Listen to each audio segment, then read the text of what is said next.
अस्सलाम वालेकुम नाजरीन कराची में मुबैना तौर पर स्पाम बैंक का क़याम कर दिया गया है और ये बिल्कुल उसी नौइयत का बैंक होगा जो चंद हफ्ते पहले वुमेन मिल्क बैंक के नाम से कायम किया गया था।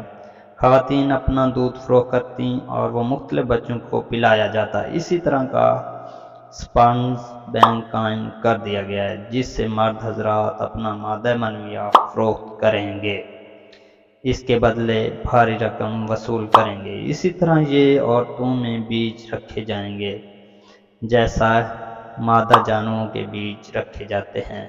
वो तो जानवरों के बीज रखे जाते हैं, लेकिन इस्लामी माशरे के अंदर निकाह सबसे अहम है। कुरान मजीद में सख्त वहीदें सुनाई गई हैं और इस्लाम इसकी इजाज़त देता है या नहीं, क्योंकि ये मुफ्तियान कराम को इसका ज़्यादा इल्म है, तो वो ही इसके बारे में ज़्यादा बता सकते हैं। बाकी आप कमेंट सेक्शन में बताएं कि वाकई ऐसा हो सकता है, तो अपनी राय से ज़रूर आगाह कीजिएगा। अल्लाह हाफिज़।